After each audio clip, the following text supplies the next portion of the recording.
જય ગુરુદેવ. બધા સરસ વ્યવસ્થિત બેસી જઈશું. શાંત ચિત્તે ઉગતા સૂર્યનારાયણ ભગવાનનું ધ્યાન કરીએ. હૃદયથી પ્રાર્થના કરીએ, હે પ્રભુ, આપના પવિત્ર બ્રહ્મ તેજોમય પુંજને અમે અમારા અંતઃકરણમાં ધારણ કરીએ. હે પ્રભુ, આપનું આ પવિત્ર તેજોમય પુંજ અમારા અંતઃકરણને પવિત્ર બનાવે, દિવ્ય બનાવે, તેજસ્વી બનાવે.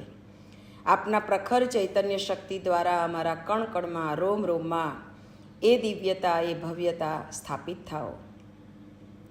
અંતઃકરણની શુદ્ધતા આપના સુધી પહોંચાડવા માટેનું પ્રથમ પગથિયું છે, જેમાં અમે સફળ બની શકીએ અને આપના અનુદાન, વરદાન અને કૃપાને પાત્ર બનવા માટેની સક્ષમતા અમારા અંદર વિકસિત થાય. અમે આપના પ્રિયજન બની શકીએ. અમે આપના માટે નિરંતર સમર્પણ ભાવથી જોડાયેલા રહીએ. અંતરણીય ભાવના સાથે સૌના કલ્યાણની કામના કરતા સ્વસ્વર ગાયત્રી મહામંત્રનું ઉચ્ચારણ કરીશું.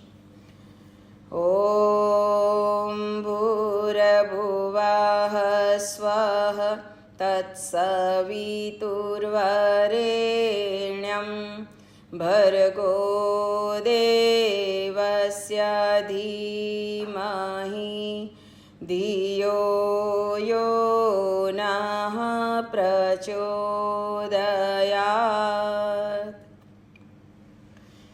અનેક જન્મ સંપ્રાપ્ત કર્મેન્ધન વિધાહિને આત્મજ્ઞાને જ્ઞિદાનેન તસ્મૈ શ્રી ગુરવે નમઃ.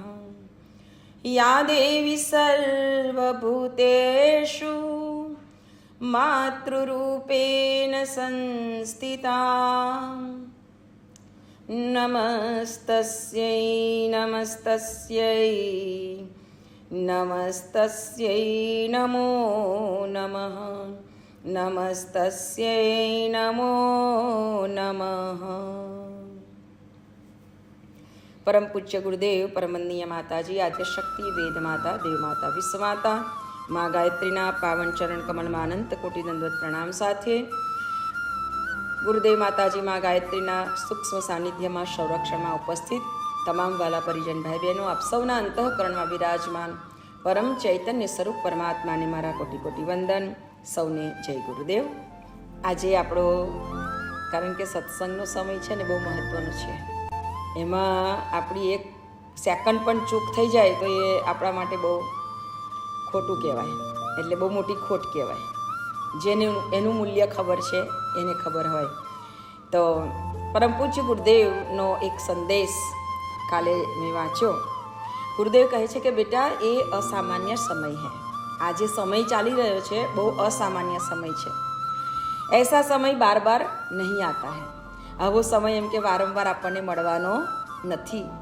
જેવી રીતે આપણા જીવનમાં કોઈક મહત્ત્વનું કાર્ય હોય, ધારો કે આપણે કોઈ જોબ લેવા માટે જવાનું હોય, ઇન્ટરવ્યૂ હોય, અને એ સમયમાં આપણે એવો વિચાર કરીએ કે કંઈ વાંધો નહીં, ઇન્ટરવ્યૂ છે તો છે, આજે જ જવાનું છે ને, તો સમય આપણને 10 થી 11નો કે 11 થી 12નો આપ્યો હોય ને આપણે વિચાર કરીએ કે આજે ઇન્ટરવ્યૂ આપવાનું છે તો ગમે તારે જઈશ, તો એ ચાલે નહીં. અસમંજસની અંદર આપણે સમય જો વિતાવી દઈશું તો આપણે એમાં ફેલ થઈશું. એટલે આપણને જે ખરેખર મળવું જોઈએ એ મળે નહીં. પછી આપણે વિચાર કરીએ કે 12 વાગે જઈશું હવે જમે પરવારીને, તો ત્યાં કોઈ આપણી રાહ જોઈને બેઠેલું હોય નહીં. ગુરુદેવ વારંવાર કહેતા કે અત્યારે કોઈ મોટો ઊંચો માણસ, મૂછોવાળો માણસ આવીને એમ કે ચાલો હું પણ બહુ સરસ ભરાવદાર દેખાઉં છું, બહુ લાંબો છું, ઊંચો છું, શક્તિવાળો દેખાઉં છું, મને ફાંસી લટકાવી દો અને પછી મારું નામ ભગતસિંહ જેવું રાખીને એમ કે મારા ફોટા લગાડજો અને મને યાદ કરજો. હવે સમય ગયો ભાઈ. એ સમય હતો ત્યારે આ કરવાનું હતું. તે વખતે જેની અંદર સાહસ જાગ્યું, જેની અંદર સામર્થ્ય જાગ્યું, જેની અંદર કોઈ પણ અપેક્ષા નહોતી ને, એવા વીરો નીકળી પડ્યા હતા. એને એવું પણ નહોતું કે હું ભારત માતા માટે મરી જઈશ તો લોકો મને યાદ કરશે કે નહીં કરે, મારું પૂતળું બનાવીને મૂકશે કે નહીં મૂકે. કોઈ જ અપેક્ષા નહોતી. અરે કોઈ યાદ કરે કે ના કરે, પણ મારી ફરજ છે કે મારી ભારત માતાની રક્ષા મારે કરવી જોઈએ. કેટલા બધાએ પોતાનું જીવનદાન આપી દીધું અને બધાનું જીવનદાન અપાયું છે ને ત્યારે આપણે અહીંયા સરસ રીતે બેસી શક્યા છે. આ સમય પણ એવો છે. कि આપણે પણ આપણું જીવનદાન આપવાનું છે. જીવનદાન આપવાનું ગુરુદેવ કહેતા कि बेटा उस समय में तो गोलियां खानी पड़ती थी, उस समय में गोलियां खानी पड़ती थी, गोलियां खाने के लिए भी लोग घर से दौड़ दौड़ कर भागते थे. लेकिन बेटा मैं दावे के साथ कहता हूँ कि ये समय में गोलियां नहीं खानी पड़ेगी लेकिन गालियां खानी पड़ेगी. ગોલિયા નહીં ખાની પડેગી લેકિન ગાલિયા ખાની પડેગી. કેમ કે આપણે નીકળીએ કોઈ પણ કામ કરવા એટલે આપણા કેટલા બધા આપણી અંદરના દુર્ગુણો હોધીને લોકો વાતો કરે કે આ તો જવા દો ને, આ તો આવું છે, આ તો તેવું છે, આ તો આમ છે તેમ છે. પણ એમને ખબર નથી કે કેવી પરિસ્થિતિઓમાંથી આવા કામો થતા હોય છે, કેવી પરિસ્થિતિઓ સામે આવતી હોય છે. આપણે એક જ પાસું જોઈને કોઈ પણ વ્યક્તિનું અનુમાન ના બંધાય. તો કહેવાનો મતલબ કે ગાલિયા ખાની પડે એટલે કે આપણને લોકો બદનામ કરશે, ગમે તે રીતે આપણું ચિત્રામણ કરશે, પણ કશો વાંધો નહીં. ભગવાન સદગુરુને સાથે રાખીને આપણે ચાલવાનું અને સત્યનો રાહ એ કદી છોડવાનો નહીં. એટલે ગુરુદેવ કહે છે કે આ અસામાન્ય સમય છે બેટા, અને આ સમયમાં આપણને જે મળે છે, મળવાનું છે, એ કોઈ સામાન્ય પણ નથી, એ પણ અસામાન્ય છે. અને એટલે જ ગુરુદેવે વિચાર કરો કે આજે દુનિયા માયાના બંધનમાં, મોહના બંધનમાં એટલી બંધાયેલી છે, ત્યારે જેને ગુરુદેવના કાર્ય માટે સાચા દિલથી કદમ મૂક્યું છે ને, એના અંદરથી મોહ માયાને બધું દૂર કરી દીધું છે. કોઈ લોકેશના નહીં, કોઈ માયકેશના નહીં, કોઈ જ પ્રકારની અંદરથી કોઈ એવી અપેક્ષાઓ જ નહીં કે મને આ મળે, મને તે મળે, મને કોઈ માન સન્માન આપે તે કશું જ નહીં.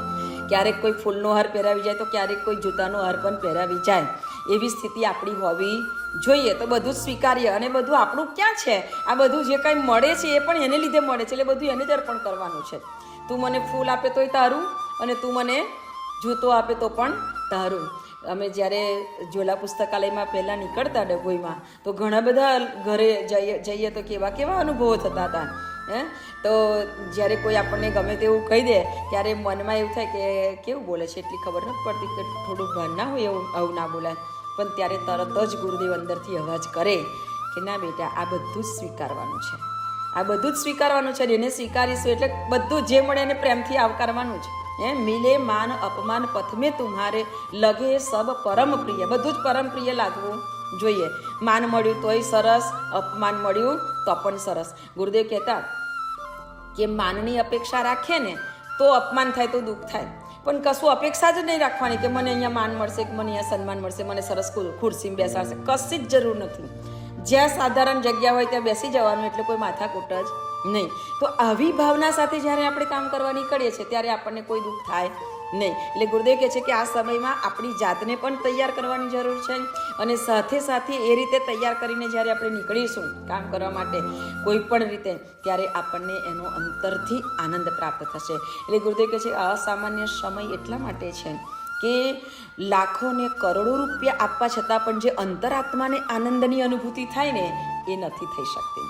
જે ગુરુ કાર્યને અંદર આપણે ઝંપલાવીએ છીએ, કામ કરવા, સેવા કરવા માટે જઈએ છીએ, ત્યારે જે આનંદ થાય છે એ આનંદ બહુ અદ્ભુત હોય છે, અને એ આનંદની અવસ્થા જ કંઈ અલગ હોય છે. એને એટલી બધી હૃદય, અને જ્યારે એવો આનંદ હૃદયમાં થાય ને ત્યારે આપણા શરીરની અંદર એક વિશેષ પ્રકારનું કેમિકલ રિલીઝ થાય છે. અને આ એ કેમિકલ એવું છે કે આપણા આંતરિક બોડીની અંદર જે કંઈક તત્વની ઉણપ હોય ને એને પૂરું કરે છે, એવું તત્વ રિલીઝ થાય છે.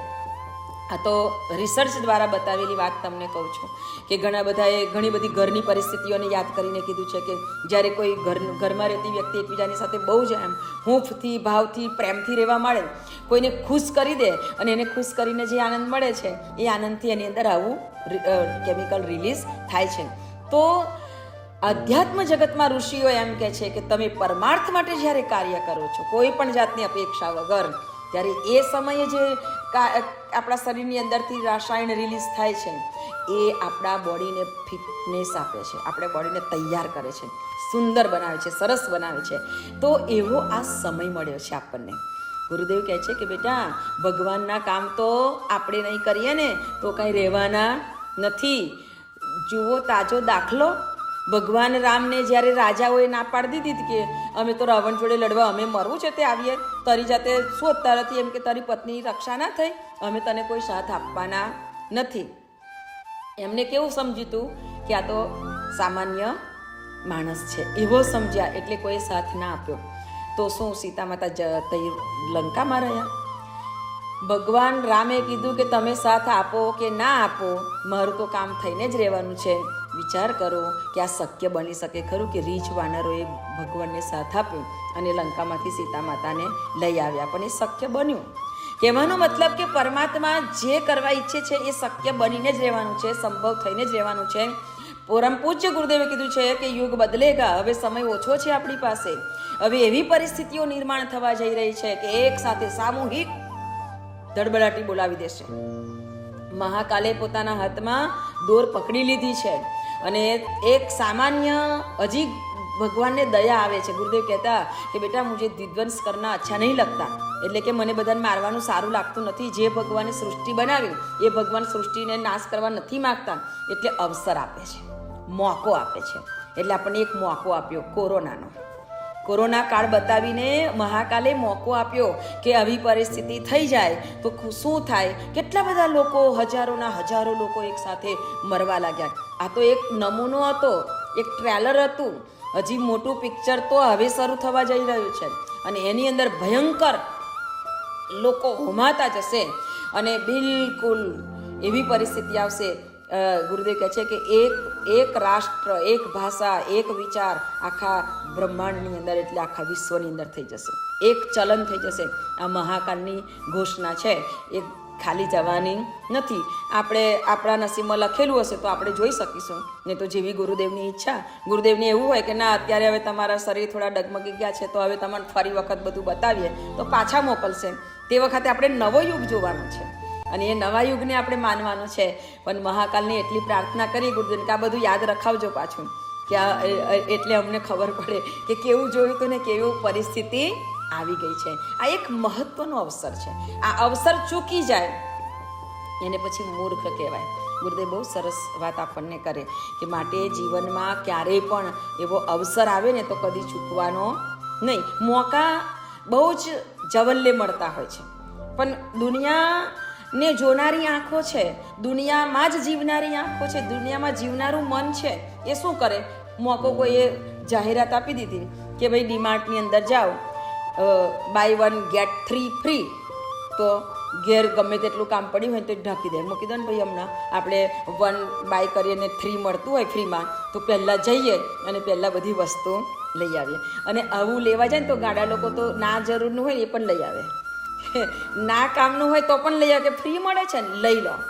માણસની દ્રષ્ટિ માત્ર ને માત્ર બાહ્ય તરફ એટલી બધી સ્થિર થઈ ગઈ છે કે એને અંદર ડોક્યું કરવાનું મન થતું જ નથી. તો બાહ્ય આવી રીતે કોઈ જાહેરાત આવી જાય બધા જ દોડે. અત્યારે અમેરિકાની અંદર થેન્ક્સ ગિવિંગ આવશે. રાતે ઠંડીમાં ઠૂઠવાઈને પણ ઊભું જ રહેવાનું. કેમ? તો કે ઓછા પૈસામાં મળી જાય, ઓછા પૈસામાં મળી જાય. પણ એવું કીધું હોય કે તમને મા ગાયત્રી માતા દર્શન આપવાના છે, તમારે અડધી રાતે લાઈનમાં ઊભું રહેવાનું છે જો દર્શન કરવા હોય તો. ગાયત્રી માતાના દર્શન આપવા હોય તો આપે, ના આપવા હોય તો કહીને હું જા ગોદડું વળીને શાંતિથી આટલી ટાળમાં ઠૂઠવાઈને મરવું છે. આવો જ શબ્દ અંદરથી આવે કે ટાળમાં ઠૂઠવાઈને મરવું નથી. આપણે શાંતિથી હોઈ જાવ, દર્શન કરવાના હોય તો કરાવે, ના કરવાના હોય તો કેમ? પેલું દેખાય છે અને આ દેખાતું નથી. દર્શન આપે તો કોને આપે? એ જેને અંદરની ભાવના હોય એના જ દર્શન થવાના છે. એટલે એમ કે મને દર્શન થયા તો બીજો સાચું માનવાનો નથી. કઈથી તને? મને તો થયા ના, તને કેતે થાય? ઠીક એવી જ રીતે સંસારની બાહ્ય વસ્તુ તરફ જ્યારે મન સ્થિર થયેલું હોય છે ત્યારે અંતરની ભૂમિકાની અંદર બહુ ખળબળ હોય. એ વસ્તુ બધી બહુ ભેગી કરી શકે પણ અંદરની શાંતિ ના હોય. જે નીરવતા અંદર થવી જોઈએ એ ત્યારે જ થઈ શકે કે જ્યારે આવા પરમ સાધુ, સંતો, ઋષિઓ, મહાપુરુષો, સદગુરુના પરમ આશીર્વાદ હોય અને સદગુરુના સત્સંગમાં આ મન સદાને માટે રમતું હોય ને તેને અંદર શાંતિ હોય. બહાર જે થવાનું હોય તે થાય. અને આપણા જીવનમાં પણ કોઈ એવી ઘટનાઓ બનવા લાગે કે જે આપણને હલાવી દેનારી હોય ત્યારે પણ અંદરથી ભગવાનનું સ્મરણ જ કરવાનું, સદગુરુનું સ્મરણ જ કરવાનું કે આ તમે બધું કરી રહ્યા છો, હવે તમારે જે કરવું હોય તે કરો. અમે અમારે અત્યારે શાંતિકુંજ બોલાવ્યા હતા ગુજરાતમાંથી, જે પણ કથા કરનારા હોય ભાઈઓ બહેનો એ બધાને. તો અમે બધા ગયેલા, સ્પેશિયલ એ અમને બોલાવ્યા હતા. એટલે તો આવતી વખતે ટાઈમ ઓછો બગડે અને જલ્દી જઈને આવી જવાય એટલે અમે ફ્લાઇટમાં પછી જવાનું નક્કી કર્યું. ટિકિટ અમે ટ્રેનમાં મળતી નહોતી તો આવતી વખતે દહેરાદૂનથી જ ફ્લાઇટ લેટ, 2 કલાક લેટ. એટલે અમારો જે માર્જિંગ સમય હતો દિલ્હીથી વડોદરાની ફ્લાઇટનો, એ બધો ટાઈમ તો અમારો દહેરાદૂનમાં પૂરો થઈ ગયો. એટલે મેં કીધું કે ગુરુદેવ, જેવી તમારી ઈચ્છા, તમારે અમે ઓછો ટાઈમ જાય એટલે આટલા પૈસા બગાડ્યા, બાકી અમે પૈસો એકે બગાડીએ એવા નથી, તો તમને ખબર છે. પણ તમારી જેવી ઈચ્છા, તમારે અમને દિલ્હીમાં રાખવા હોય તો દિલ્હીમાં રાખવાડીશું, પછી બીજું તો શું. એટલે શાંતિથી બેઠા હતા અમે. ફ્લાઇટ આવી, દિલ્હી ઉતરવામાં પણ કલાક થઈ ગયો. ઉતરે નહીં વહેલા, બધા બહુ વાર લગાડે એટલે બહાર નીકળવામાં કલાક થઈ ગયો. ને એ ટર્મિનલ પર છેક 60 નંબરનો ગેટ, એટલે 1.5 કિલોમીટર દોડીને જવાનું હતું. તો દોડતા 60 નંબરના ગેટ ઉપર પહોંચ્યા. ત્યાં જઈને જોયું તો બધા બેઠેલા જ હતા. એમાં આપણા અમેરિકાના પણ ઘણા ઓળખીતા આપણા ભક્ત સમાજના બધા હતા. એ કે મેં કીધું તમે કઈથી આવ્યા હતા? કે અમે 10 કલાકથી બેઠા છે, ફ્લાઇટ લેટ છે. મેં કીધું એ તમને નથી ખબર કે આમ લેટ છે તે. અમારું ફ્લાઇટ લેટ થયું ને એટલે ગુરુદેવે આ ફ્લાઇટ લેટ કર્યું છે, અને હવે અમે આવ્યા, હવે ઉપડશે એ ફ્લાઇટ. અમે ગયા ને 5 મિનિટમાં ફ્લાઇટ આવી ગયું. વિચાર કરો કે આ પરિસ્થિતિઓ, બાહ્ય પરિસ્થિતિઓ તો આપણે જોઈએ ને તો આપણે ડગમગાવી દેવી હોય, પણ જો અંદરથી થોડીક ધીરજ આપણે રાખીને એને સોંપીએ કે તમારે જેવું કરવું હોય એવું. અમે તો આ બેઠા, તમારે જ્યાં લઈ જવા હોય તે લઈ જવાના, જ્યાં દોડાવવા હોય ત્યાં દોડાવવાના, જે કામ કરાવવું હોય તે કરાવવાનું. એના ભરોસે ચાલીએ ને, એને લઈને ચાલીએ ને તો જવાબદારી એમની થઈ જાય. એટલે એ કરે વ્યવસ્થા. વિચાર કરો, નહીં તો એ ફ્લાઇટ જાય એવી સ્થિતિ હતી, પણ એ ફ્લાઇટ લેટ થઈ. કોઈ પણ એવું એની અંદર પરિસ્થિતિ એવી બની કે ના આવી શકી. અને અમે ગયા 5 મિનિટમાં આવે. એટલે પહેલાં અમેરિકાવાળા 10 કલાકથી બેઠા હતા ને તે કે લો આ તમને લેવા જ ઊભી રહેતી. મેં કીધું હા, અમને લેવા ઊભી રહેતી. એટલે અમે હા એટલે આવી ગઈ. જો તો ખરેખર એવા કેટલાય પ્રસંગો બનેલા છે કે જેને આપણે આમ અનુભવીએ ને તેમ થાય કે વાહ. એટલે ઘણી વખતે કોઈ વિચાર કર્યો હોય ને, ખાલી આમ ખાવા પીવાનો બી થોડોક વિચાર કર્યો હોય ને, તો એ વસ્તુ આપણને ગમે ત્યાં જઈએ ને તો સામે મળી જાય. તો તે વખતે એટલું બધું દુઃખ થાય કે હે ભગવાન, હે ગુરુદેવ, અમે આવી નાજીવી વસ્તુનો વિચાર કર્યો ને તમારે આપવી પડી. તો અમને ક્યારેય એવો કોઈ વિચાર ના આવે કે અમારા માટે અમારે કંઈ આ જોઈએ છે કે પેલું જોઈએ છે. પણ હંમેશા પરમાર્થનો વિચાર આપજો, હંમેશા શુભ વિચાર આપજો કે જેનાથી બધાનું હિત સધાય. ગુરુદેવે 18 સંકલ્પમાં કહ્યું છે ને કે બધાના હિતમાં મારું હિત જોવાનો પ્રયત્ન કરીશ. મારું એકલું સારું નહીં, બધાનું એમાં કેટલું સારું થાય છે એ પહેલાં જોવાનું, પછી આપણે વિચારવાનું છે. તો આવા મોકા, આવો અવસર ગુરુદેવ આપણને ક્યારેક ક્યારેક આપતા હોય છે. તો જરૂર ગુરુદેવ કહે છે કે જ્યારે નાની નાની વાતમાંથી પણ આપણને કેટલું બધું એમાં મળી જાય. કે એક કુંભાર માટી લેવા ગયો, તો માટી લેવા ગયો તો એને માટી ખોદતા ખોદતા એને એટલો સરસ ચમકતો પથ્થર મળ્યો. તો કુંભારે વિચાર કરે કે કેટલો સરસ લાગે છે, એટલે મારા ગધેડાને ગળે બાંધી દો. એટલે એને તો ચમકતો પથ્થર લીધો અને ધીમે રહીને એને એવી રીતે સરસ રીતે દોરાથી આમ ચારે બાજુથી બાંધી અને એના ગધેડાના ગળામાં બાંધી દીધો. એટલે ખુશ થાય કુંભાર કે મારું ગધેડું કેટલું સરસ લાગે છે. મારું ગધેડું તો ગધેડું જ છે, પણ છતાં એને કંઈક નવું પહેરાવીને એટલે કુંભાર ખુશ થાય કે મારું ગધેડું કેટલું સરસ લાગે છે. ચાલતો ચાલતો ગધેડા પર માટી લઈ અને ગામમાં આવ્યો. ગામમાંથી ગધેડાને લઈને જતો હતો તો રસ્તામાં એક દુકાન આવી કરિયાણાની. એટલે એને એમ થયું કે લાવને થોડું કરિયાણું પણ લેતો જાઉં. એટલે કરિયાણું લેવા ગયો તો કરિયાણાવાળાની નજર, શેઠની નજર પેલા પથ્થર ઉપર પડી. હીરો હતો, એ હીરા ઉપર પડી. એટલે શેઠે કીધું કે અલા આ ગધેડાના ગળામાં શું બાંધ્યું છે? એમ કે તો કે આ એક સરસ પથ્થર મળે તો બાંધી દો. કેટલું સરસ લાગે છે મારું ગધેડું, કેટલું રૂપાળું લાગે છે. તો કે હા રૂપાળું તો લાગે છે, પણ તારે મને આપવો છે એમ કે આ પથ્થર. તો કે તમને આપું, પણ તમે શું આપશો? તો કે 2 કિલો ગોળ આપો. તો કે હા તો કંઈ વાંધો નહીં, લો ને 2 કિલો ગોળ આપો ને આ તમે રાખો. એટલે પેલા શેઠને પણ એ બહુ ગમ્યું, એટલે એને એના ત્રાજવાની વચ્ચે બાંધી દીધો એ પથ્થર. કે કેટલું સરસ, મારા ત્રાજવાની શોભા વધી જાય એમ કે. ત્રાજવું એટલે શેઠ માટે તો એની કમાણીનું સાધન કહેવાય. એટલે શેઠે ત્યાં બાંધી દીધો. પેલા એના કમાણીના સાધનને જ બાંધ્યો હતો અને અહીંયા બાંધી દીધો. 2 કિલો ગોળ લીધો ને એને જે લેવું હતું તે લઈને કુંભાર નીકળી ગયો.